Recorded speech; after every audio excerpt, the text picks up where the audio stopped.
नमस्कार, मैं हूं गरिमा वाजपेयी और आप देख रहे हैं के न्यूज का खास कार्यक्रम देवभूमि का दंगल। और आज देवभूमि के दंगल में हम बात करेंगे कि क्या हरक से पड़ेगा फर्क।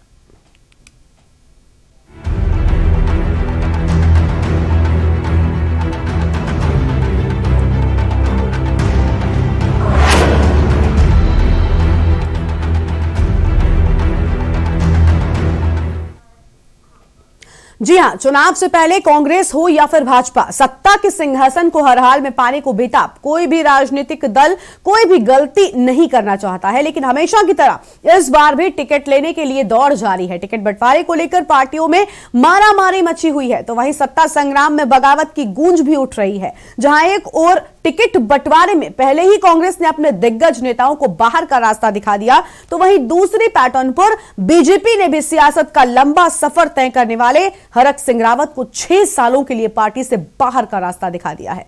अपने बेबाक अंदाज से सुर्खियों में बने रहने वाले हरक सिंह रावत का भाजपा से रिश्ता टूट गया है, तो वहीं अब पुराने रिश्ते जोड़ने के लिए हरक सिंह रावत की कांग्रेस में वापसी करने की भी अटकलें तेज हो गई हैं। क्या कांग्रेस में हरक के जाने से बीजेपी को फर्क पड़ेगा? इसी मुद्दे पर आज हम चर्चा करेंगे, लेकिन उससे पहले हमारी एक खास रिपोर्ट देखिए।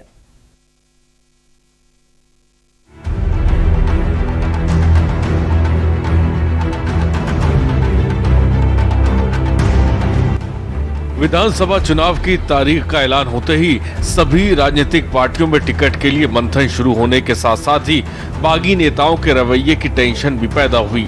तमाम राजनीतिक पार्टियां इस बात को अच्छे से जानती हैं कि टिकट को लेकर आंतरिक कलह होना लाजमी है। इस वजह से भाजपा और कांग्रेस दोनों ही एक दूसरे का मुंह ताक रहे हैं। इस बीच चुनाव से पहले कांग्रेस ने 44 साल पुराने दिग्गज नेता किशोर उपाध्याय को बाहर का रास्ता दिखाया, तो रविवार को हरक सिंह रावत को पार्टी से बाहर का रास्ता दिखाते हुए आज महिला कांग्रेस प्रदेश अध्यक्ष सरिता आर्य को बीजेपी में शामिल कर लिया। सरिता आर्य जी महिला कांग्रेस की प्रदेश अध्यक्ष थी अभी तक वहां कांग्रेस में, और महिला क्षेत्र में मातृशक्ति के क्षेत्र में काफी लंबे समय से काम कर रही हैं। विधायक के रूप में भी काम कर चुकी हैं। हमेशा शोषितों के लिए, दलितों के लिए, वंचितों के लिए और महिलाओं के लिए संघर्ष करती रही हैं। और उन्होंने कहा है कि मैं महिलाओं के लिए जो करना चाहती थी कांग्रेस उसको करने नहीं देती। उन्होंने पूरी तरह से महिलाओं को वहां पर उपेक्षा का आरोप लगाया है। हमारी पार्टी में शामिल हुई हैं, महिला क्षेत्र में अन्य क्षेत्रों में काम करेंगी। उनके आने से हमारी पार्टी को फायदा होगा। देखिए, शर्त कोई नहीं थी। मुझे अपने आप पे बहुत गिलानी हो रही थी कि मैं एक महिला प्रदेश अध्यक्ष होने के नाते महिलाओं की टिकट नहीं दिलवा पा रही थी, ना अपना टिकट करवा पा रही थी। तो मेरी जो व्यथा है भारतीय जनता पार्टी ने सुना, जो मैंने आप लोगों के माध्यम से सबको बताया। मैं लड़की हूं, मैं लड़ सकती हूं का जो नारा माननीय प्रियंका गांधी जी ने हमको दिया, उसको हमने कहा था कि 40 नहीं तो यहाँ 20% आप महिलाओं को टिकट दीजिए। लेकिन ऐसा मुझे नहीं लग रहा है, ना मुझे आश्वासन दिया गया बस सम्मानित करें, सम्मान देंगे। बता दें कि इससे पहले रविवार को देर रात देवभूमि में जो सियासी भूचाल उठा उसने सबको चौंका दिया। हरक सिंह रावत अपने सियासी दांव से सबको चौंका देते हैं और हरक सिंह रावत के बागी अंदाज को भाजपा पहले ही भांप चुकी थी। अपनी बात को मनवाने के लिए, दबाव बनाने के लिए बगावत पर किस हद तक उतर आते हैं, इस बात का अंदाजा तभी लगाया गया जब वे कोटद्वार मेडिकल कॉलेज के लिए कैबिनेट के बीच से उठकर चले गए थे। तब उनके इस प्रस्ताव पर मुहर लगाई गई थी, लेकिन इस बार पार्टी उनकी बहू को लैंसडाउन से टिकट देने के हक में कतई नहीं थी। हमारी पार्टी में वो आए और हमने उनको बहुत सहज से और कई बार जो विकास के मामले में उन्होंने जितनी बातें भी जो भी करी हम लोगों ने हमेशा किया। लेकिन हमारी पार्टी हमेशा विकासवाद पर चलने वाली पार्टी है, राष्ट्रवाद पर चलने वाली पार्टी है, वंशवाद से दूर चलने वाली पार्टी है। और सबका साथ, सबका विकास, सबका विश्वास और सबका प्रयास जो एक मंत्र है, उस मंत्र को लेकर हम आगे बढ़ रहे थे। उसमें कई बार जब वो बातें करते थे तो हम लोग असहज भी होते थे, लेकिन फिर भी चूंकि हमारी पार्टी, हमारा परिवार बड़ा परिवार है, हमने कोशिश करी हमेशा उनको लेकर चलें। लेकिन यहाँ पर चूंकि स्थितियां ऐसी हो गई कि वो अपने समेत अपने परिवार के लिए और अन्य लोगों के लिए पार्टी का चुनाव कर रहे हैं। वहीं कांग्रेस में हरक सिंह रावत और उमेश काऊ के आने से कांग्रेस में भी हड़कंप है। सालों से मेहनत कर रहे दिग्गज नेताओं को भी अपनी सीट पर खतरा मंडरा रहा है। और पार्टी को इस बारे में गंभीरता से सोचना भी चाहिए कि जो अस्थिरता पैदा करने वाले लोगों को लिया जाए। अगर उनके आने से पार्टी को फायदा होता है, लेकिन पार्टी को फायदा होना, लेकिन उनको जरूर फायदा होगा, मैं जो समझता हूँ। तो इस पर पार्टी गंभीर है, पार्टी जो निर्णय लेगी हम उनके साथ हैं और वो सोच समझ कर, लेकिन पार्टी को, कांग्रेस को ब्लैकमेल नहीं किया जा सकता, न किसी को करना चाहिए। दिल से, मन से को आ रहा हम स्वागत करेंगे, लेकिन इस इच्छा से ना है कि मैं विधायक बनूंगा, मंत्री बनूंगा। सेवा भाव से आ जाएंगे तो उसमें कोई परेशानी नहीं है। जैसा हरक सिंह जी ने बयान दिया, मुझे टिकट दोनों दो, मैं कांग्रेस में आऊंगा, निश्चित रूप से वो बीजेपी में जाकर उनका गला घुटा है, वो कोई काम नहीं कर पाए, ये उन्होंने परख लिया, देख लिया। कांग्रेस में बड़ी लिबर्टी है, आज़ादी है, काम करने की भी स्वतंत्रता है, बोलने की भी स्वतंत्रता है। तो उस दिशा में आज अगर जो चर्चा हाईकमान जो निर्णय करेगा उसका हम स्वागत करेंगे, लेकिन वर्कर की अपेक्षा जो 5 साल से मेहनत कर रहा है उसका हिम्मत न तोड़ी जाए, उसका मनोबल न तोड़ा जाए। अगर आ रहे तो आ रहे, पार्टी कहाँ एडजस्ट करती हो दूसरी बात है। केवल पद के लिए, चुनाव लड़ने के लिए आएंगे, उसमें थोड़ा सा पार्टी गंभीरता से विचार करेगी। बगावत के लिए मशहूर हरक सिंह रावत का सियासी सफर बहुत लंबा रहा। गढ़वाल विश्वविद्यालय के छात्र नेता से राजनीति की दुनिया में कदम रखने के बाद उन्हें विश्वविद्यालय में ही प्रवक्ता के बतौर नौकरी मिली, जिसके बाद उन्हें नौकरी छोड़ दी। जिसके बाद 1991 में पौड़ी से भाजपा के टिकट पर चुनाव लड़ा। 1991 में कल्याण सिंह सरकार में सबसे युवा मंत्री बने। साल 1993 में फिर पौड़ी सीट से निर्वाचित हुए। 1995 में विवादों के चलते भाजपा से अलग हो गए। 1997 में मायावती के नेतृत्व में बसपा में शामिल हुए। 2002 में लॉन्सडाउन सीट से कांग्रेस के टिकट पर चुनाव जीते। साल 2007 में ही कांग्रेस के नेता विपक्ष बनाए गए। 2012 में उन्होंने रुद्रप्रयाग से चुनाव लड़ा और जीता। 2016 में कांग्रेस से इस्तीफा देकर भाजपा में वापसी की। इन्होंने मनगढ़ंत खबरों के आधार पर निर्णय ले लिया। अब क्या बोलेंगे? क्या ये बोलेंगे कि हाँ, हमने हरक सिंह को काम नहीं करने दिया, मेडिकल कॉलेज नहीं बना दिया, हमने सेंट्रल स्कूल नहीं खोला, हमने रुद्रप्रयाग खुर्दार जिला नहीं बनाया, हमने रोजगार नहीं दिया लोगों को, हमने महंगाई कर दी, हमें कमी, ये तो नहीं बोलेंगे ना। अरे जिनके घर शीशे होते हैं उनको पता नहीं मानना चाहिए। मैं इन सबको समझता हूँ ना, सबको समझता हूँ मैं, ऊपर से लेकर नीचे सबको जानता हूँ मैं। सर, इस विधानसभा ऐसा ना हम में सब नंगे हैं। मैं सिर्फ इतना कहना चाह रहा हूं। अब मेरे पे लांछन लगा के, मेरे पे पत्थर डाल के कि मैं इसलिए, मैंने पहला जो शिष्य के 3-4 दिन पहले कहा, मैंने कहा देखो मैं अभी वहां गया था, लेस्टोन गया था, वो लड़की बहुत अच्छा काम कर रही है, आप एक बार, मैं नहीं लड़ना चाहता हूं चुनाव, आप उस पर विचार कर लो। इतनी बात हुई थी। कुल मिलाकर सियासत का दांव पेच जानने वाले हरक सिंह रावत का सियासी दांव इस बार बीजेपी पर उल्टा पड़ गया। वही अब हरक सिंह एक बार फिर कांग्रेस में वापसी करने की बात जो रहे हैं। अब देखना यह है कि अब हरक सिंह बीजेपी से छुटकर कांग्रेस में जाने से चुनाव नतीजों का क्या असर पड़ता है, सवाल बड़ा है। देहरादून से के न्यूज इंडिया के लिए हिना आजमी की रिपोर्ट। और आगे बढ़ेंगे, लेकिन उससे पहले अपने दर्शकों को दिखा दें कि रमेश पोखरियाल निशंक केंद्रीय मंत्री क्या कुछ कह रहे हैं। करोड़ रुपए की योजनाएं चलाना, शिलान्यास और उद्घाटन अधिकांश, तो मैं समझता हूं इस समय लोगों को ये पता है कि यदि विकास की गंगा कोई बहा रहा है, बहा सकता है, कोई राज्य की नब्ज को महसूस करता है, उस राज्य को आगे बढ़ा सकता है, बढ़ा रहा है, तो भारतीय जनता पार्टी है। और इसलिए इस समय भारतीय जनता पार्टी को लोग पहले से भी ज्यादा अपना मतदान देंगे, उसको गवर्नमेंट बनाएंगे। वर्तमान घटनाक्रम जो कभी, जैसे आज एक घटनाक्रम हुआ है कल रात को, तो ये पार्टी, ये कार्यकर्ता आधारित पार्टी है, ये व्यक्ति आधारित पार्टी नहीं है। ये पार्टी कदर की पार्टी है और इसीलिए व्यक्ति के किसी के आने और जाने का कोई फर्क नहीं पड़ता है। आपने पीछे से देखा होगा इस पार्टी का इतिहास। लेकिन हां, पार्टी का अनुशासन भी बना रहना चाहिए।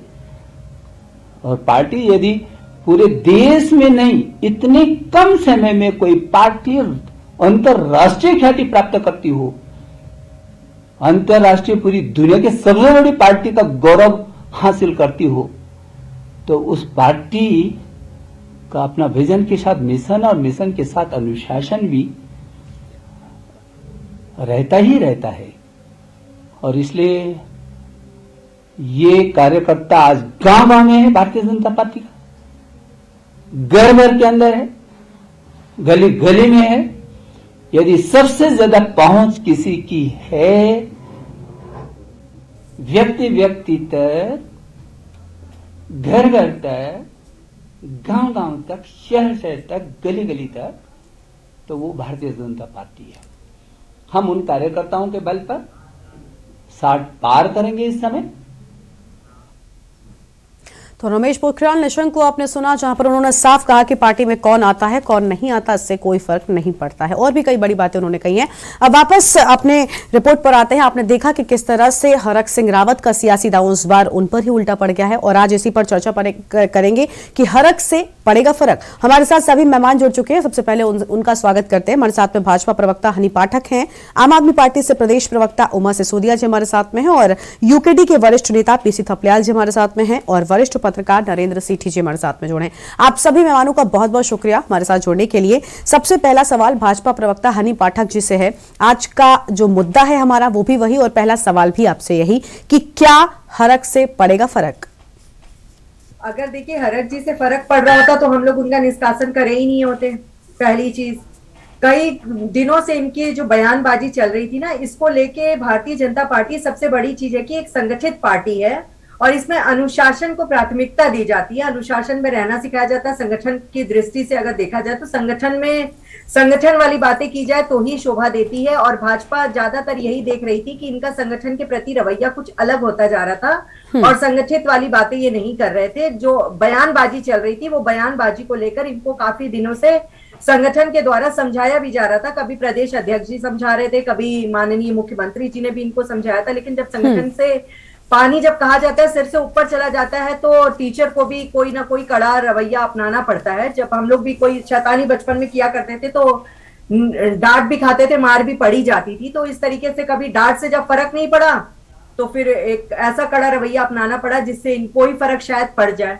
और इनके बयान को मैं सुनकर काफी क्षुब्ध भी दिख रही हूँ कि किस प्रकार से, जैसे पार्टी में जब कोई रहता है तो कोई भी बयान उसको मतलब काफी बड़ाइयां करते दिखते हैं कि पार्टी की रीति नीति बहुत अच्छी है। अभी कुछ दिन पहले ही मैंने एक बयान सुना था, जब सत्र का समय था, विधानसभा सत्र जब चल रहा था, तो हरक सिंह रावत जी से प्रीतम सिंह जी ने कहा था रोजगार के मसले पर, काफी ये बयान था, और के न्यूज पर एक डिबेट भी हुई थी रोजगार को लेकर।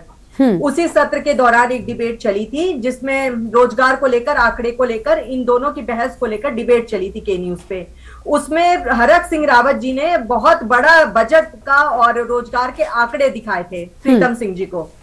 आज वही हरक सिंह जी बयान देते नजर आ रहे हैं कि रोजगार किसी को मिला ही नहीं। तो ये इस तरीके की चीजें देखना ना हास्यास्पद भी लगता है, बिल्कुल, और शर्म भी आती है कि जब पार्टी में रहते हो तो उसमें कोई कमियां नहीं नजर आती। एक दिन के अंदर, मात्र एक दिन के अंदर उनको पार्टी में काफी कमियां भी नजर आने लगी, रोजगार भी नहीं दिखाई देने लगे, पार्टी की रीति नीति से भी खफा हुई दिखाई देने लगे। ऐसा काम ही नहीं करना चाहिए। जब जिस पार्टी में हो तो उसका मान रखो, सम्मान रखो, चाहे किसी भी संगठन से हो, चाहे कांग्रेस में हो, चाहे भाजपा में हो, चाहे आम आदमी पार्टी में हो, चाहे यूकेडी में ही क्यों ना हो। मेरा ये मानना है कि जब आप किसी संगठन में है तो उसकी मान मर्यादा बनाए रखिए। जब किसी और पार्टी में जाते हैं तो जाने के ठीक दूसरे ही दिन उसकी बड़ाइयां या बुराइयां मत करने लग जाइए। बिल्कुल, लेकिन तो आप उनकी बड़ाई और बुराई कर रहे हैं और ठीक एक दिन बाद आप उसकी बुराइयों पे बुराइयां करने लग जा रहे हैं। 5 साल तक उसमें कमियां नहीं नजर आती है, 5 साल एक दिन के बाद उसमें कमियों में कमियां नजर आने लगती है। तो जनता इतनी बेवकूफ नहीं है। आज की जनता तो बहुत ही ज्यादा समझदार है। उसको समझ में आ रहा है कि 5 साल तक जिस व्यक्ति को एक भी कमियां नहीं नजर आई, 5 साल एक दिन के अंदर उसको बहुत ज्यादा कमियां नजर आने लगी। तो संगठन की दृष्टि से, अनुशासन की दृष्टि से बहुत ही अच्छा कदम है। और मैं तो अगर अपने मन की बात कहूं ना तो एंकर साहिबा, मैं तो वाकई में संगठन की इस रवैये से बहुत ही ज्यादा खुश हूं कि मैं भी डिबेट में आके ना इनके बयानबाजी का जवाब दे के ना कभी कभी परेशान भी हो जाती थी। और आज इनके बयान को लेके हट जो हो गई ना समाप्ति, मैं काफी ज्यादा खुश हूँ। ठीक है, यानी बीजेपी के लोग भी अब खुश नजर आ रहे हैं। अभी आप कह रही थी कि इस तरह से बयान बदलना, तो देखिए राजनीति में सुर कितनी जल्दी बदलते हैं ये तो सभी पार्टियां अपनाती हैं, फिर चाहे वो कोई भी हो। हमारे साथ में उमा सिसोदिया जी भी हैं आम आदमी पार्टी की ओर से। उमा जी, हम देख रहे हैं कि बीजेपी की ओर से ये बड़ा एक्शन लिया गया है। भले ही अभी हनी पाठक जी ने कहा कि अनुशासन के लिए हमारी पार्टी की ओर से बड़ा एक्शन है, लेकिन जो मुख्य वजह है वो जनता के सामने ये उठकर आ रही है कि टिकट को लेकर लगातार हरक सिंह रावत मांग कर रहे थे, और इसी के चलते, क्योंकि यह भी कहा जा रहा था कि कांग्रेस के नेताओं से मुलाकात कर रहे हैं, तो कहीं ऐसा ना हो, क्योंकि एक तरफ उत्तर प्रदेश में वो देख रहे हैं लगातार इस्तीफे चल रहे हैं, उत्तराखंड में भी ऐसा ही माहौल ना बन जाए, इस वजह से बीजेपी ने यहां पर पहले ही एक्शन ले लिया और इस्तीफा दें उससे पहले ही निष्कासित कर दिया। उमा जी, आपसे मेरा सवाल है। बिल्कुल, हरक सिंह रावत जी जिस तरीके से गैर जिम्मेदाराना उनकी हरकतें पिछले काफी टाइम से रही हैं, और बार बार उनके बयानों की वजह से पार्टी असहज स्थिति में आ जाती थी। और जैसे कि मेरी छोटी बहन अभी बोल रही थी, प्रवक्ताओं की तो और ज्यादा प्रॉब्लम हो जाती है कि वो सीधा मीडिया को और दूसरे प्रवक्ताओं को फेस करते हैं। वहां पर उनके अनर्गल बयान या गैर जिम्मेदाराना बयानों को उनका मतलब फेवर लेना प्रवक्ताओं के लिए भी बड़ा मुश्किल हो जाता है। तो पार्टी ने, मैं समझती हूँ बीजेपी ने जो भी एक्शन लिया, कहा जाए तो ये उनका अंदरूनी मामला है। उन्होंने उनसे परेशान होकर उन्होंने उनको पार्टी से निष्कासित किया, लेकिन मैं समझती हूँ ये किसी भी संगठन के लिए बहुत सही फैसला है, बहुत सही फैसला है। संगठन से बढ़कर कोई व्यक्ति, कोई नेता नहीं हो सकता। और ये बात मैं, चाहे कांग्रेस है, चाहे आम आदमी, चाहे यूकेडी, मैं अनुशासन को बहुत ज्यादा मानती हूँ। हमारी भी पार्टी है, हम भी एक बड़े दल को रिप्रेजेंट करते हैं। बहुत सारी चीजें मेरे अनुसार नहीं होती, किसी दूसरे के अनुसार नहीं होती। परिवारों में भी ऐसा होता है कि हर समय हर चीज आपके अनुसार नहीं होती, लेकिन आपको वो बात एक बंद कमरे के अंदर टू द पॉइंट जिस व्यक्ति से करनी है, आपको उस व्यक्ति से करनी चाहिए और अपनी बात को रखना चाहिए। बोलने की आजादी मैं नहीं समझती कि हर संगठन में नहीं होती होगा, ऐसा तो होता ही नहीं है, सब संगठनों में बोलने की आजादी। लेकिन बात यहाँ पर उमा जी, यहाँ पर बात अनुशासन की हो ही नहीं है। अनुशासन क्या होता है? जब कोई व्यक्ति जनता के बीच रहकर इतने सालों तक मेहनत करता है तो वो टिकट भी मांगता है। और यहाँ पर तो एक और मैसेज जो बीजेपी देना चाहती थी वो था परिवारवाद का, कि हमारे यहाँ परिवारवाद नहीं चलता, एक परिवार एक टिकट को लेकर बीजेपी अड़ी हुई है। जबकि जानकारी ये भी आ रही है कि हरक सिंह जी अपनी पुत्रवधू, अपनी बहू के लिए टिकट मांग रहे थे, बहू के लिए भी मांग रहे थे, सुनने में आ रहा है बेटे के लिए भी मांग रहे थे, और कांग्रेस में शायद 3 टिकटों की उनकी बात चल रही है। तो मैं तो ये समझती हूँ कि देखिए, जिस तरह की राजनीति हरक सिंह रावत एंड उनका जो पूरा ग्रुप है वो कर रहा है, मैं बार बार अपने बहुत सारे डिबेट्स में मैंने इस बात को कहा है कि ये जो पूरा ग्रुप है ये उत्तराखंड के लिए बहुत, मैं कहती हूँ बहुत नेगेटिव ये लोग हैं कि आज उत्तराखंड की राजनीति हर समय हरक सिंह रावत और उनकी चाल वो किधर जाएंगे, इधर जाएंगे, इधर जाएंगे, इसी बात पर डेली डिबेट्स होती है, इसी बात पर डेली बातचीत होती है। जो मुद्दे हैं चुनाव के वो खत्म हो चुके हैं। हम पलायन पर, रोजगार पर, शिक्षा पर बात नहीं कर रहे हैं। हम सिर्फ ये बात कर रहे हैं कि ये जो कुछ लोगों का जो ग्रुप है जो 2016 से कभी इधर और कभी उधर घूम रहा है, वो इस बार कहां जाएगा, किधर बैठेगा। और मैं समझती हूँ कि अगर कांग्रेस को अपनी साख बचानी है तो उनको हरक सिंह रावत और इस ग्रुप को कांग्रेस वापस नहीं लेना चाहिए। ठीक है, यानी घर बदल और दल बदल की राजनीति चुनाव तारीखों के ऐलान के बाद से तेजी। कांग्रेस से हमारे साथ में अभी भी जुड़े अनिल भास्कर जी। अनिल जी, आपका बहुत बहुत स्वागत हमारे डिबेट में। अनिल जी, कहा यह जा रहा है कि हरक सिंह जी बीजेपी से निष्कासित कर दिए गए और अब कांग्रेस पार्टी के साथ जुड़ सकते हैं, क्या ऐसा सच है? क्योंकि अब तक कोई भी आधिकारिक बयान ऐसा नहीं सामने आया है। देखिए, अगर मैं कांग्रेस की बात करूं तो कांग्रेस के साथ प्रॉब्लम ये है कि कांग्रेस में 2 बहुत मजबूत धड़े हैं। उमा जी, अनिल जी से हमारे साथ कांग्रेस से जुड़े। अनिल जी, आपसे मेरा ये सवाल है कि क्या हरक सिंह रावत कांग्रेस में जुड़ेंगे?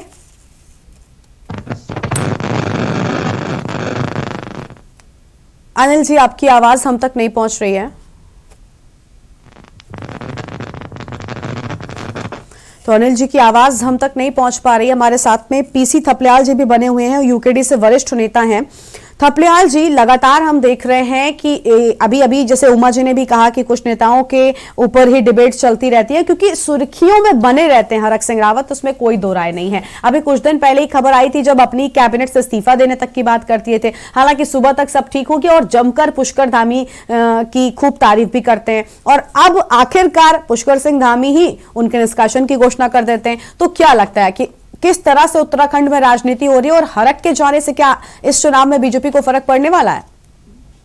देखो, फर्क तो पड़ने वाला है, इसमें कोई दो राह नहीं है। लेकिन जो हम देवभूमि के लोग हैं और हमें कभी कभी लगता है कि देवी देवताओं की ये झूठी कसमें खाकर 1 मिनट में कैसे भूल जाते हैं। यही हरक सिंह कभी धारी देवी की कसम खाया।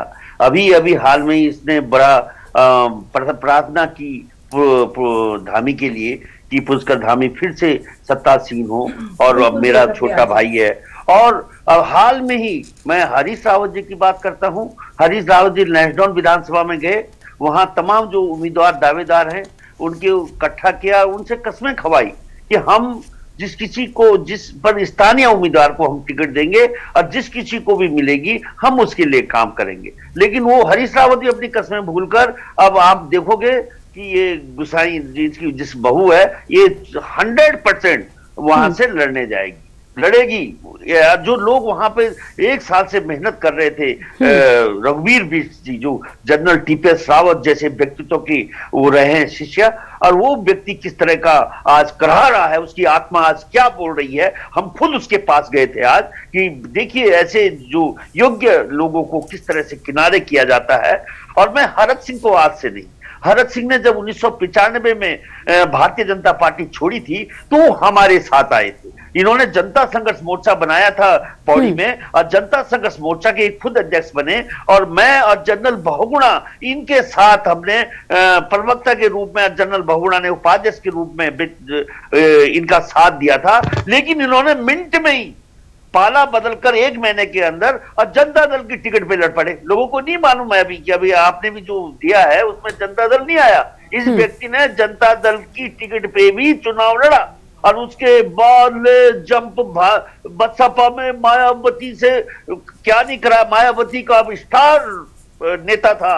उसके बाद ये व्यक्ति कांग्रेस में, कांग्रेस से भाजपा में, भाजपा से फिर कांग्रेस में, और इसकी उछल कूद निश्चित रूप से उत्तराखंड के लोगों को भाती है, इसलिए इसको जिताते हैं। मेरे को लगता है इसका जो सिद्धांत है, इसकी 20 लोगों की एक टीम है, वो टीम इतनी महारत हासिल है कि जहां कहीं इस व्यक्ति को भेज दो, यही एक ऐसा नेता है उत्तराखंड का जो कहीं से भी, रुद्रप्रयाग से जीता, लैंसडाउन से जीता, कोटद्वार से जीता, ये कहीं भी भेज दीजिए ये जीत कर आएगा। इसके पास जीत का मंत्र है, मैं ये जानता हूं। और अभी ये बिहार आ रहा है, इस पे ऑलरेडी चाहे कांग्रेस के यहां कुछ भी बोले, हाई कमांड ने इसको सीने से लगा लिया है।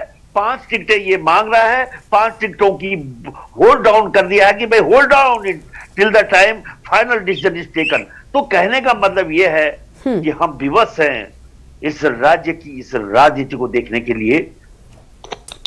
ठीक है, बहुत ही क्या बताएं, रोना आ रहा है। बिल्कुल बिल्कुल।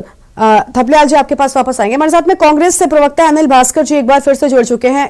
अनिल जी, एक बार फिर से आपका स्वागत है देवभूमि के दंगल में। आज ये कहा जा रहा है कि हरक सिंह रावत बीजेपी से निष्कासित होने के बाद अब कांग्रेस के साथ जाएंगे, यानी घर वापसी, क्योंकि पहले भी कांग्रेस के साथ रह चुके हैं और जब थे तब किस तरह से बीजेपी में गए थे ये भी जनता ने देखा था। तो अब मैं आपसे सबसे पहले यही जानना चाहूंगी कि क्या आलाकमान की ओर से इजाजत है, हरक सिंह रावत कांग्रेस का दामन थाम रहे हैं? मेरी आवाज आ रही है? जी अनिल जी, अपनी बात कहिए।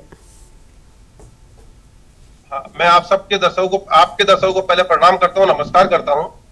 और मैं ये भी कहना चाहता हूँ कि अभी तो हाईकमान से कोई फाइनल निर्णय हमें कोई इसकी जानकारी नहीं हुई है कि क्या निर्णय हुआ है। लेकिन जिस बात पे मुद्दे पे आपने चर्चा रखी है, मैं ये बात जरूर कहना चाहूंगा कि जो बातें बीजेपी ने शुरू की थी, खासतौर से मोदी जी के सत्ता में आने के बाद जिस प्रकार के घटनाक्रम शुरू हुए हैं वो बहुत ही दुखदायी है, उस पर मनन होने की जरूरत है। असल में पहले भी पार्टियों से लोग जाते रहे हैं, लेकिन पहले मैंने जो महसूस किया है, जो अगर पुराना इतिहास देखेंगे तो जाने के बाद लौटते कम थे। ये नहीं होता था कि आज उसमें चले गए, कल उसमें चले गए। जो पिछले 7-8 साल में हुआ है, ईडी की, सीबीआई की और इस प्रकार के दबाव की राजनीति, ब्लैकमेल करने की राजनीति, उसमें आदमी कई बार मन मार करके दूसरी पार्टी में जा रहा है, खासतौर से बीजेपी के अंदर। तो ये जो प्रभाव पिछले 7-8 साल में देखने को मिला है, उस पर मनन करने की जरूरत है कि वो पिछले 7-8 साल में का माहौल क्यों बना है कि लोग छोड़ के जा रहे हैं और वो वापस उसी पार्टी में आना चाहते हैं जहां से वो वापस गए थे बीजेपी के अंदर, और उनका मन बीजेपी में नहीं लग रहा था, वहां की कार्यशैली में नहीं लग रहा था। ये तो मुझे नहीं मालूम है कि आने वाले समय में हाईकमान का क्या निर्णय होगा, हरक सिंह रावत जी का क्या निर्णय है, मुझे उसकी जानकारी नहीं है। लेकिन मैं उस बात की कहना चाहता हूं, जो इस प्रकार के निर्णय, जिस प्रकार के कार्यकलाप पिछले 7 साल में हो रहे हैं और जितने इससे दोनों की परिस्थितियों को आकलन करने की आवश्यकता है, तुलना करने की जरूरत है। और जब तक ये तुलना नहीं होगी तब तक जो आज की परिस्थिति है उसके साथ सही तरीके से चर्चा नहीं हो सकती। ठीक है, यानी उत्तराखंड में जिस तरह की राजनीति हो रही है आप उससे परेशान दिख रहे हैं। हमारे साथ में वरिष्ठ पत्रकार नरेंद्र सेठी जी भी जुड़े हुए हैं। नरेंद्र जी, आपका भी बहुत बहुत स्वागत है। नरेंद्र जी, अभी हमने सभी पार्टियों के प्रवक्ताओं को सुना, जिसमें अभी अभी अनिल जी कांग्रेस से थे, अनिल भास्कर जी, वो तो कह रहे थे कि उत्तराखंड में जिस तरह से दल बदल रहे हैं, लेकिन देखिए ऐसा तो नहीं है कि कोई भी नेता किसी भी दल में अपनी मर्जी से शामिल हो जाता है। वो तो जब हाईकमान इजाजत देता है, सदस्यता होती है प्रॉपर, तभी जाके शामिल होते हैं ना। अगर दल ही इस तरह के काम करना छोड़ते, अब अभी हरक सिंह की बात हम कर लें तो 2016 में जिस तरह से जो बगावत उन्होंने की थी कांग्रेस के साथ, उसके बाद वो भाजपा में आए थे, और अगर वाकई में कांग्रेस उसको नहीं भूली है तो हरक सिंह को नहीं लेगी। लेकिन अब क्योंकि चुनाव है, चुनाव में वोट भी बटोरने, उनको लगता है कि हरक सिंह रावत जीत दिलाएंगे तो वो फिर से अपने दर्द को भूल कर इनको अपना लेंगे। तो क्या लगता है कि इस तरह की राजनीति उत्तराखंड की जनता के लिए सही है?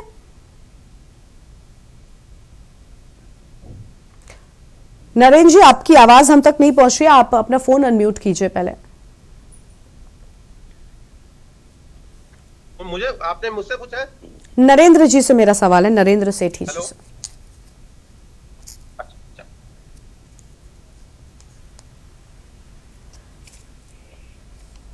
नरेंद्र जी, क्या आप तक मेरी आवाज पहुंच रही है?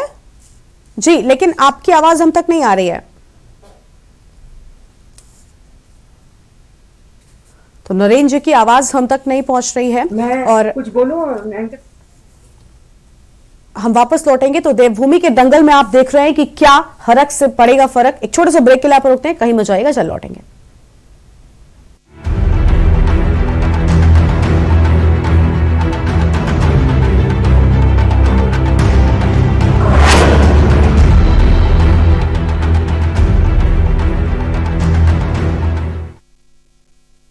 आप देख रहे हैं के न्यूज, खबरों का सारथी।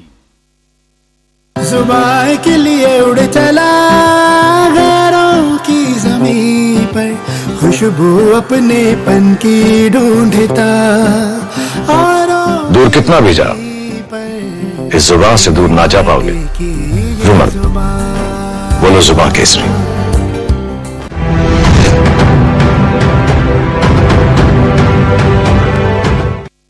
खुदी को आजमाया है तो ये अंदाज आया है, खुदी को आजमाया है तो ये अंदाज आया है। तुम में भी मैं हूं, शुद्ध प्लस पान मसाला। बीजेपी सरकार ने नफरत, हिंदू और मुसलमान को बांटने का काम करा कि यहाँ की मिट्टी में सबका खून, ये किसी के बाप का हिंदुस्तान थोड़ी है। अगले सरकार से ये पूछिए, उत्तर प्रदेश में संभल नहीं आता है। अब 3 काम गिना दे आपने जी, अंका ही गांधी लड़ेगी। मौजूदा सरकार में तो खाली पक्षपात हुआ है और कुछ नहीं हुआ है। हाँ, हॉस्पिटल की बिल्डिंग दी है लेकिन वहाँ बैठने के लिए डॉक्टर नहीं दिए हैं। मोदी सरकार ने तो फायदा ही फायदा करा है हमारे लिए। कानून व्यवस्था कोई अच्छी नहीं है, कानून व्यवस्था सिर्फ और सिर्फ बीजेपी के अंडर है। एकता का राज होगा, हिंदू मुस्लिम साथ होगा। समाजवादी के लोग इस चक्कर में हैं कि धोखे से हमारी सरकार आ जाए, हम दलाली पे लग जाए।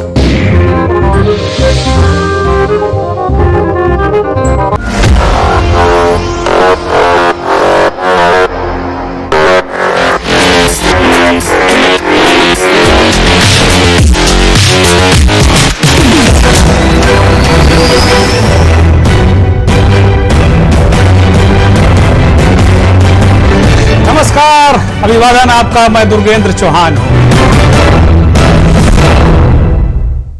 करें अपने जीवन को कृतार्थ, सुने श्रीमद् भागवत कथा रोज प्रातः 6 बजे मेरे साथ सिर्फ के न्यूज इंडिया पर।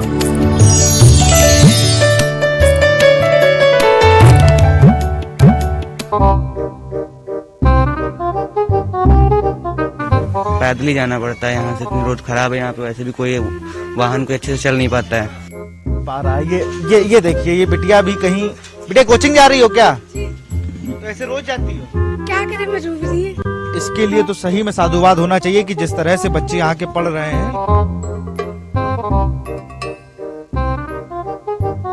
यहाँ पे मेयर, जहाँ पे मेयर आती सभासद के पास, सभासद जहाँ काम किया होगा वहीं लेके जाएगा ना। इसलिए रहते नहीं, यहाँ पे घर छोड़ के बेचने के लिए लिख गए हैं कि बिकाऊ है ये मकान।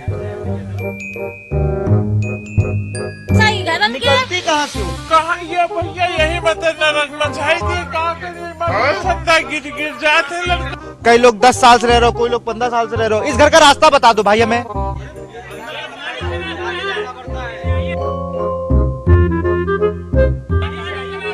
तो कोई नाव रखी होगी ना।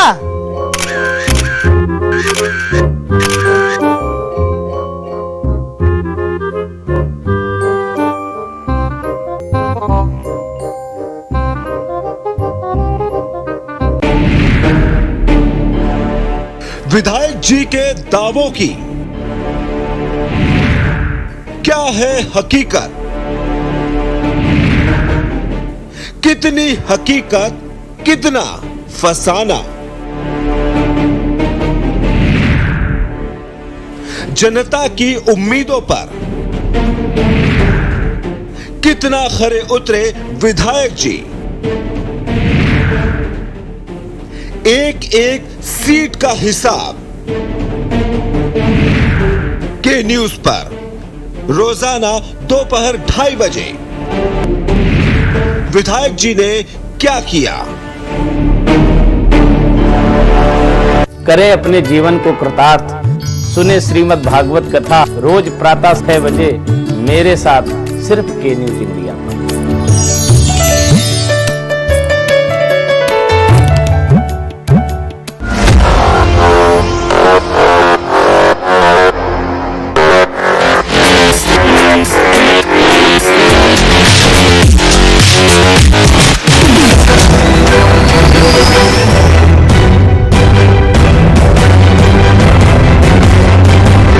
नमस्कार, अभिवादन आपका। मैं दुर्गेंद्र चौहान हूं।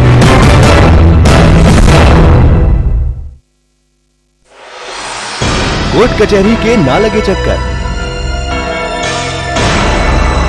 सबसे अधिक यही है बेहतर। लेकिन बढ़ ही जाए पाला तो कहां जाए, क्या करें? घबराए नहीं, अब हर मुश्किल होगी आसान। के न्यूज इंडिया पर वकील आपका देगा समाधान। कीजिए कॉल, पूछिए अपने सवाल 0512। आप देख रहे हैं के न्यूज, खबरों का सारथी।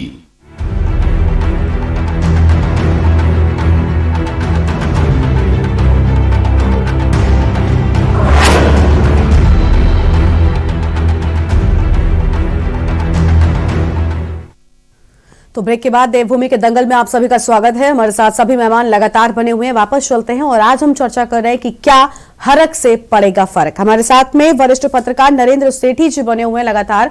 नरेंद्र जी, आपसे मैं ब्रेक से पहले सवाल कर रही थी कि हमने देखा उत्तराखंड में किस तरह की राजनीति हो रही है। बहुत सारे लोग ये कह रहे हैं कि हरक से कोई फर्क नहीं पड़ेगा। कांग्रेस अभी भी असमंजस की स्थिति में है। भले ही अभी अनिल जी कह रहे थे कि आलाकमान की ओर से कोई निर्देश नहीं मिले हैं, लेकिन जो विचार विमर्श है वो बिल्कुल शुरू हो गया होगा, क्योंकि बड़ी बात है उत्तराखंड की राजनीति के लिए। क्या लगता है आपको कि क्या हरक से इन पार्टियों को फर्क पड़ने वाला है आने वाले चुनाव में?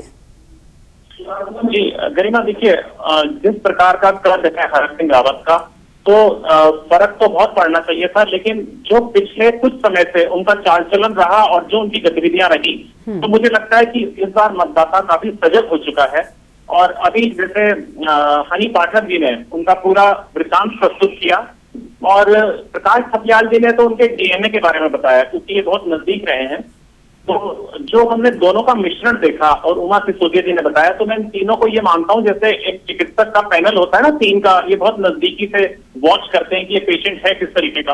तो अगर पूरी इस पे हम नजर डालें इनकी राजनीतिक गतिविधि के ऊपर, तो जिस प्रकार से हिमालयी क्षेत्र, हिमालय राज्य है ये, और यहाँ पे ये भूकंपीय क्षेत्र है। और भूकंपीय क्षेत्र में क्या होता है कि यहाँ की पूरी जो स्थिति है ना पहाड़ों की, यहाँ अनप्रेडिक्टेड रहती है। ऐसे यहाँ नेताओं की भी है।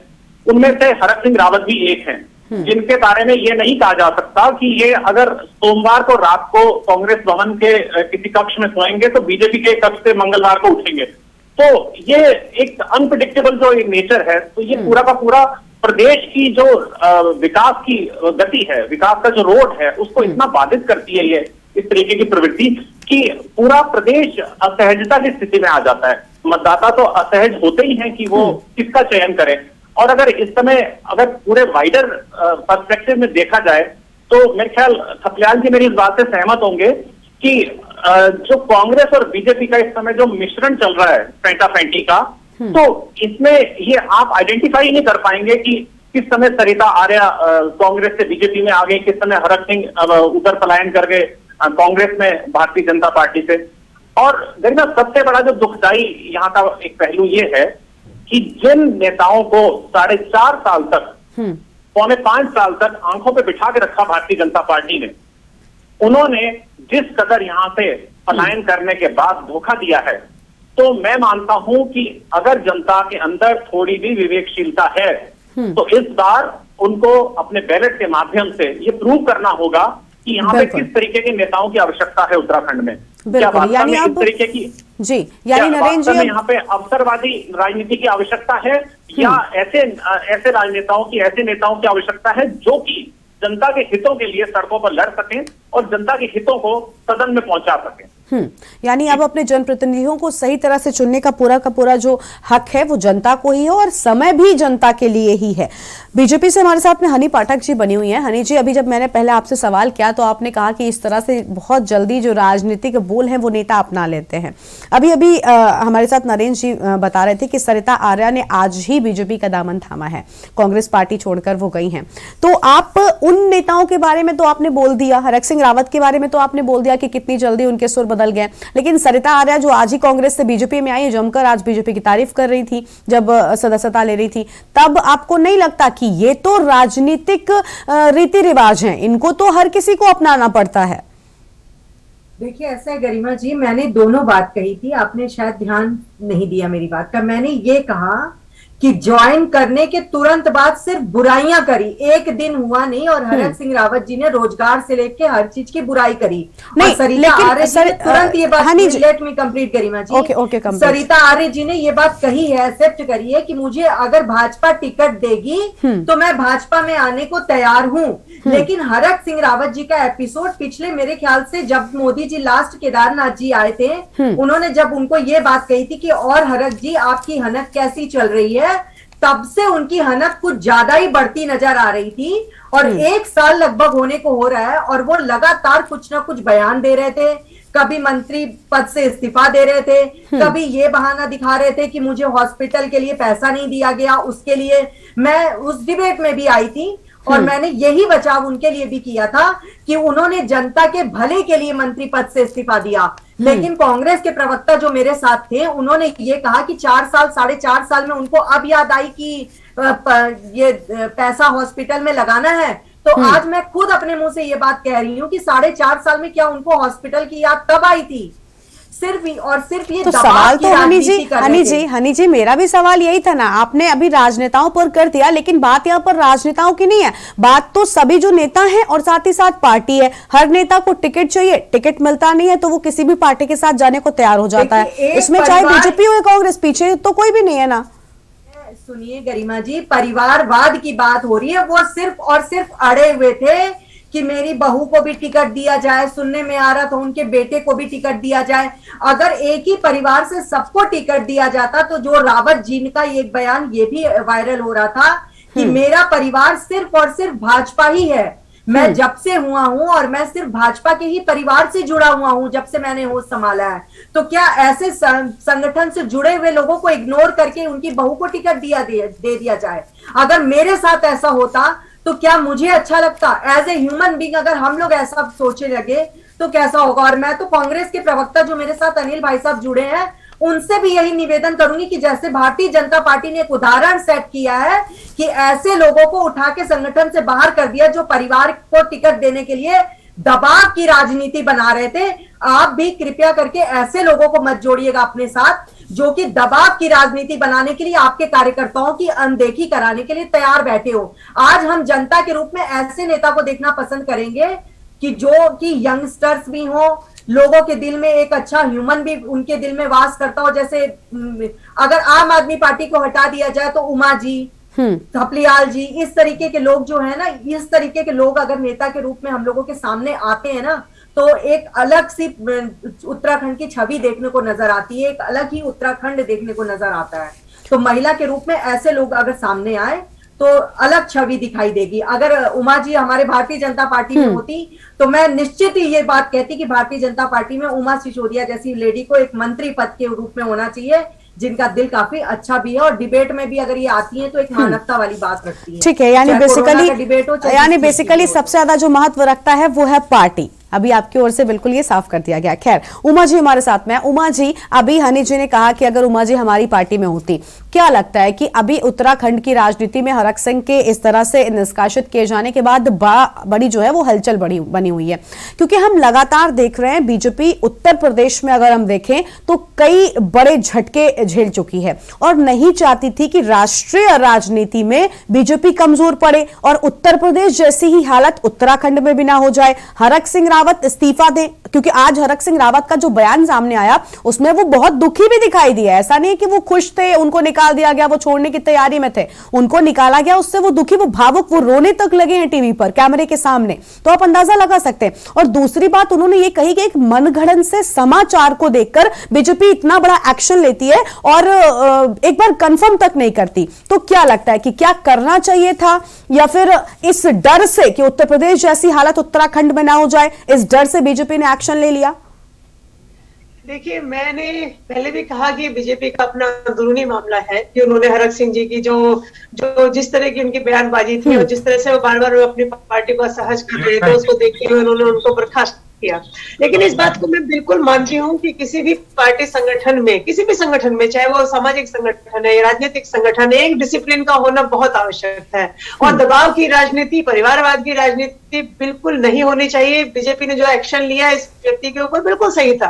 ये राजनीतिक शुचिता की बात है। ये मैं अगर आम आदमी पार्टी प्रवक्ता हूँ तो मैं ये नहीं कहूंगी कि भाई इन्होंने गलत किया, ऐसा नहीं वैसा नहीं। राजनीतिक शुचिता की बात है और बीजेपी ने आज जो आज उन्होंने जो एक्शन लिया उससे कहीं ना कहीं लोकतंत्र की मजबूती की ये बात होती है। आप एक अच्छे संगठन में है, एक बड़ा संगठन है, आपको एक परिवार की तरह अपने संगठन को देखना है। अगर वहां आप इस तरह की शुद्ध राजनीति की बात करते हैं कि इसको भी टिकट, उसको भी टिकट, उसको भी टिकट, तो मैं समझती हूँ ये देश के लोकतंत्र के लिए खतरनाक है। मैं बार-बार उमा जी, उमा जी, मेरी एक और आपसे इसी बीच सवाल है, वो ये कि आप कह रही हैं कि एक्शन लिया, ठीक किया, अंदरूनी मामला है, ठीक है, लेकिन अब से जब कुछ दिनों पहले खबर आई थी कि हरक सिंह रावत कैबिनेट की बैठक से इस्तीफा दे रहे हैं, उसको लेकर जब हमने डिबेट की तो आपकी पार्टी के प्रवक्ता भी थे और बीजेपी से भी हमारे साथ थे, तो बीजेपी वाले लगातार यही कहते कि अंदरूनी मामला है, हमने ठीक कर लिया। लेकिन चाहे आम आदमी पार्टी हो या कांग्रेस, लगातार हमला बोल रहे थे कि आपके तो नेता जो अंदर हैं वो अपने विकास के लिए लड़ रहे हैं, नेता जनता के विकास अपने विकास की बात करते हैं, और आज तो वो बिल्कुल स्पष्ट हो गई। तो आपको नहीं लगता कि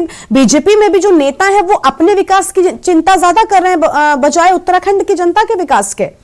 उस दिन तो आप बोल रहे थे। फिर कहूं, हरक सिंह रावत एंड ग्रुप, ये जो पूरा ग्रुप है इनका, ये इन्होंने कभी उत्तराखंड के विकास की चिंता के लिए इन्होंने कभी दिन रात एक नहीं किए। नहीं, तो ये ग्रुप हरक सिंह रावत के ग्रुप तो आज अलग हुए ना हरक बीजेपी से। अभी तक तो ये ग्रुप बीजेपी में था ना, एक तरफ बीजेपी में था, दूसरी तरफ हरीश रावत की नाराजगी कांग्रेस से भी थी। यानी इस तरह के ग्रुप हर पार्टी में पाए जाते हैं।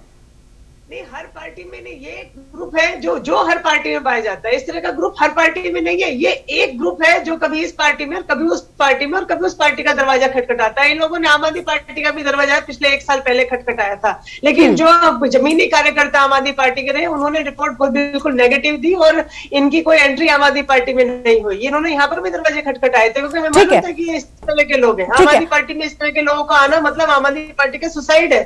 हम लोगों ने ये कहा कि हमें पार्टी खड़ा कर लेने दीजिए, हमें जमीन पर मेहनत करने दीजिए। 5 साल, 10 साल, 15 साल जमीनी कार्यकर्ता जब जमीन पर मेहनत करेंगे तो हम लोग भी पार्टी को एक दिन ऊंचाइयों पर लेकर जाएंगे। लेकिन इस तरह के इंपोर्ट वाले नेताओं की हमें आवश्यकता नहीं है। तो ये बात पार्टी ने मानी और इन लोगों की एंट्री पार्टी में बंद करी। लेकिन मैं आज देख रही हूँ पूरे उत्तराखंड की राजनीति इन्हीं 4-5 लोगों के पीछे घूम रही है। और आज बीजेपी ने अगर इनको सबक सिखाया है तो कांग्रेस के ऊपर है कि वो भी इनको सबक सिखाए। और इस तरह के लोगों की एंट्री उत्तराखंड के लिए खतरनाक है कि ये लोग अपने लिए लड़ रहे हैं, ना कि जनता के लिए। इनको अपने बेटे बहू अपने टिकट की इन लोगों को परवाह है, ये जनता के लिए बिल्कुल इनकी कोई लड़ाई नहीं है। तो मैं समझती हूँ कि इस तरह की मौका परस्त लोगों का किसी भी पार्टी में होना, किसी भी संगठन में होना देश के लोकतंत्र के लिए खतरनाक है, क्योंकि इनकी कोई विचारधारा नहीं है। सबसे बड़ी बात, कोई विचारधारा नहीं है। अगर हम बात करें सरिता आर्य जी की, तो सरिता आर्य जिन्हें कांग्रेस से आहत होकर टिकट छोड़ा है, या अपनी पार्टी को छोड़ा है, तो उनके ऊपर थोड़ी सी एक मानवीय संवेदना मेरे मन में भी जागती है कि वो पुरानी कार्यकर्ता रही कांग्रेस की, और कांग्रेस ने यशपाल आर्य के बेटे की वजह से उनका टिकट काट दिया, तो कहीं ना कहीं अंदर से एक सहानुभूति होती है। ठीक नहीं तो यही बात तो यही हरीश रावत के साथ भी है ना, हरीश रावत को भी उनके टिकट नहीं मिल रहा, इसी वजह से तो नाराजगी थी। अब ये तो बीजेपी अब कहने लगी कि हम अनुशासन की वजह से हमने एक्शन लिया है, वरना बात तो सब टिकट पर ही अटकी हुई है ना। बात सब कुछ है, वही एक चीज घूम फिर के आती है। अगर 2016 में बीजेपी ने इन सब लोगों को यहाँ पर लिया, अपने यहाँ लिया, और 4.5 साल तक आप लोगों को सिर पर बैठाए रखा, तो सिर्फ इस वजह से क्योंकि ये आपको लगता है कि जिताऊ कैंडिडेट है, ये जीत कर आएंगे, तो इसलिए नंबर ऑफ जो विधायक है वो संख्या सदन में बढ़ेगी, इसलिए इनको अपनी पार्टी में मिला। और आज जब बीजेपी को लगा कि इनका दबाव असहनीय हो चुका है, तो आज बीजेपी को एक सख्त एक्शन लेना पड़ा। और अगर ये लोग कांग्रेस में जाते हैं तो कांग्रेस में वही सब शुरू हो जाएगा जो 2016 में था। तो मैं समझती हूँ कि जनता कितना बड़ा बेवकूफ बन रही है, मतदाता कितने बड़े बेवकूफ बन रहे हैं, और हम लोग जो वोट देने के लिए आम जनता जाती है, आम लोग जो जाते हैं, जो चुनते हैं इन लोगों को, कांग्रेस और बीजेपी में वही चेहरे बैठे दिखाई देते हैं। तो मैं समझती हूँ कि उत्तराखंड के मतलब जो हमारे जो लोकतंत्र है उसके लिए चीज बहुत खतरनाक है। बेहतर है कि आप नए लोगों को टिकट दीजिए, नए लोगों को विधायिका में बैठाइए, नए लोगों को सदन में बिल्कुल, यानी जनता के हाथों में है कि कैसे लोगों को सत्ता के दरवाजे तक पहुंचाना है। कांग्रेस से अनिल जी हमारे साथ में फिर से जुड़ चुके हैं। अनिल जी, हम लगातार आपसे यही सवाल कर रहे हैं कि क्योंकि आप क्या, सबसे पहले तो ये बताइए कि क्या आप हरक सिंह रावत का वो दर्द जो 2016 में कांग्रेस को उन्होंने जो घाव पहुंचाया था, क्या कांग्रेस उस घाव को भूल गई है? नहीं, पहले मैं आपकी इस बात का जवाब देना चाहूंगा। हेलो जी, आपकी आवाज आ रही है। हाँ, अच्छा, अभी आपने एक बात जो बोली है कि वो आज दुखी नजर आ रहे थे सुबह, तो ये बात आज मैं सुबह में अभी सोच रहा था कि पिछले 4-5 अनिल जी आपकी आवाज हम तक नहीं पहुंच रही है। छोड़ सकते हैं। हेलो जी, बोलिए, अपनी बात पूरी करिए।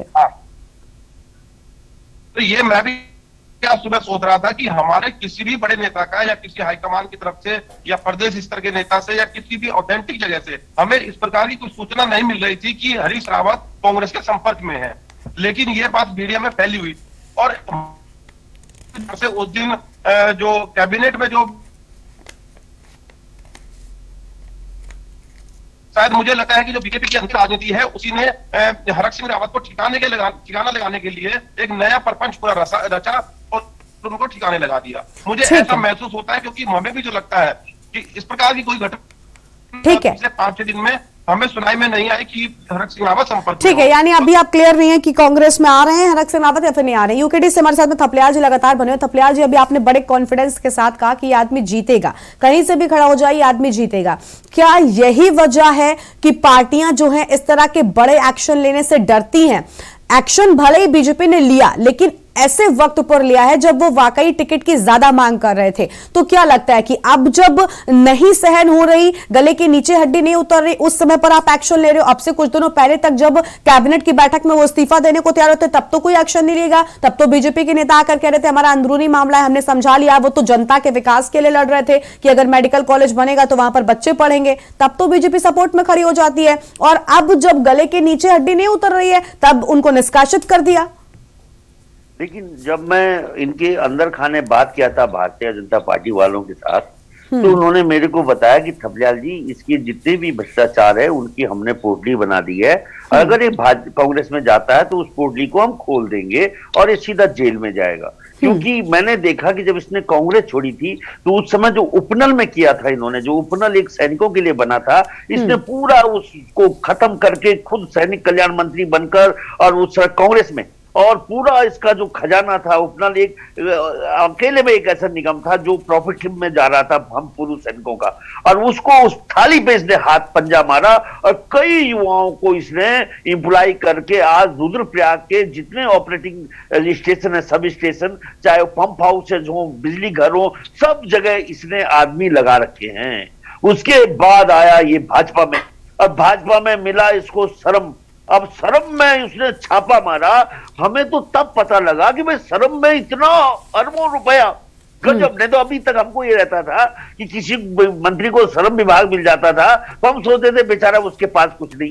तो हरक सिंह ने के कारण हमें पता लगा कि जब उन्होंने श्रम विभाग का पिटारा खुला कितनी साइकिलें, कितनी मशीन, आपने देखा कितनी साइकिलें वो सड़ रही थी, और उसके बाद इनकी बहु मशीनें ले लेकर पूरे लॉकडाउन में बांट रही थी। पूरे पहले से प्लान था ये इनका। क्या भाजपा अंधी थी जो देख नहीं पा रही थी क्या कर रहा है?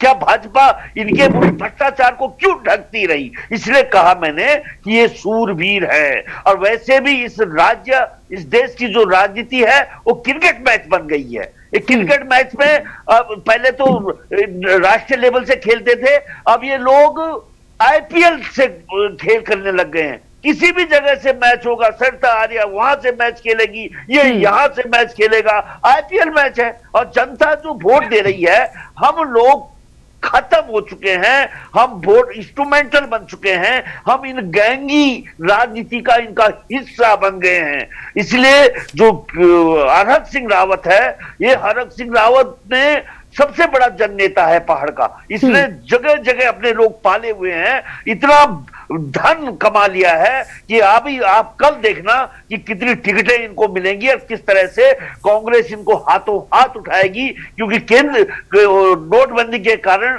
बड़ा कंगाल बनी हुई है कांग्रेस, उनके पास इतना पैसा नहीं है जितना भारतीय जनता पार्टी के पास है। आ गया। अब सबसे बड़ा सवाल ये उठता है, क्या हरक सिंह को क्या सजा दे पाएगी भारतीय जनता पार्टी? ये सवाल आज भी खड़ा है। ये पूछिए इनको कि कितना भ्रष्टाचार किया हुआ उस व्यक्ति ने। थपलियाल जी, बड़ा आरोप आप लगा रहे हैं कांग्रेस पार्टी पर और कह रहे हैं कि क्योंकि पैसा नहीं है कांग्रेस पार्टी के पास, इसलिए पैसा लेकर आएंगे हरक सिंह रावत और कांग्रेस पार्टी हाथों हाथ ले लेगी। अनिल जी, जवाब दीजिए आप।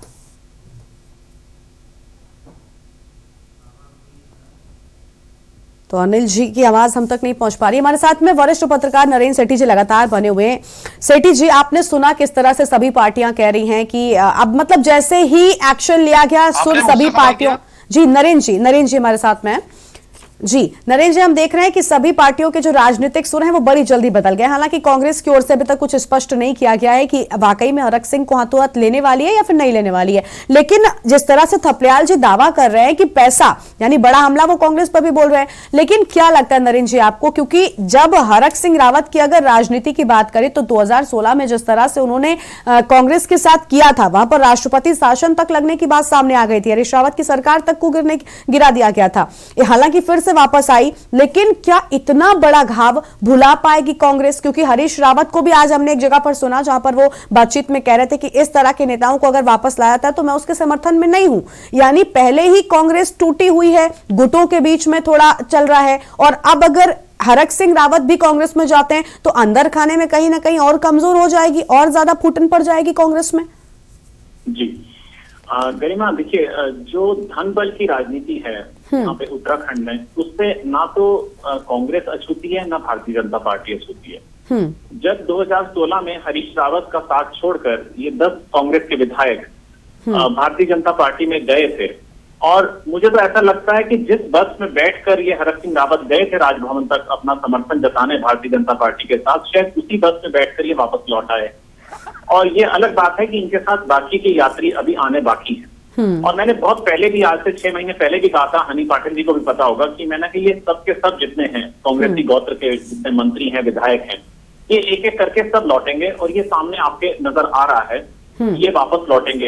ये यहाँ पे भौतिक तौर पर तो उपस्थित रहे भारतीय जनता पार्टी में, लेकिन इनका दिल कभी भी यहाँ पे नहीं रहा। ये दिल से हमेशा कांग्रेसी रहे, और ये आपके सामने दिख रहा है बिल्कुल।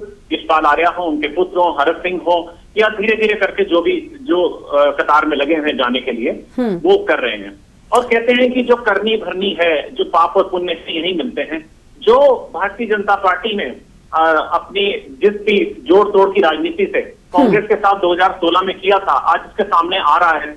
लेकिन इस पूरे के पूरे देश की जो जनता पिस रही है, जैसा अभी थपलियाल जी ने कहा, जो घाव प्रदेश को दिए जा रहे हैं, उन घावों को भरने के लिए अब हमारे पास मतदाताओं के वोट के अलावा और कोई साधन नहीं है।